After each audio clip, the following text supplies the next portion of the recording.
Java అనేది ఒక programming language. జనరల్‌గా ప్రోగ్రామింగ్ లాంగ్వేజెస్ 2 టైప్స్ ఉంటాయి. Functional programming language, object oriented programming language. First మనం ఈ 2 టైప్స్‌లో డిఫరెన్స్ ఏంటో చూద్దాం. ఫంక్షనల్ ప్రోగ్రామింగ్‌లో కోడ్ మొత్తం ఒక ప్లేస్‌లోనే ఉంటుంది. సో, మనం కోడ్‌లో ఏమన్నా మిస్టేక్స్ ఉంటే ఫైండ్ ఔట్ చేయడం చాలా కష్టం. కానీ ఆబ్జెక్ట్ ఓరియెంటెడ్ ప్రోగ్రామింగ్ లాంగ్వేజ్‌లో కోడ్‌ని పార్ట్స్ కింద రాస్తాం. దానివల్ల మనం కోడ్‌ని ఐసోలేట్ చేయగలం.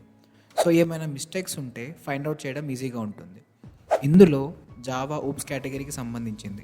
జావాని అప్లికేషన్ డెవలప్మెంట్ కోసం యూజ్ చేస్తాం. ఎందుకు అప్లికేషన్ కోసం యూజ్ చేస్తామంటే జావా మేజర్గా సెక్యూరిటీ అండ్ ఫాస్ట్ ప్రాసెసింగ్కి యూజ్ అవుతుంది. దానివల్ల జావాని కామర్స్, బ్యాంకింగ్, ఎంటర్ప్రైజ్ అప్లికేషన్స్తో పాటు డిఫరెంట్ డొమైన్స్లో యూజ్ చేస్తారు. కెరియర్ సైడ్ అయితే జావా డెవలపర్స్ ధైర్యంగా తగ్గేదేలే అనే రేంజ్లో స్కోప్ ఉంటుంది. వీడియోస్లో ఏమైనా డౌట్స్ ఉంటే కామెంట్ చేయండి. ఫర్ మోర్ ఇన్ఫర్మేటివ్ వీడియోస్ కోసం ఛానల్ని సబ్స్క్రైబ్ చేసుకోండి.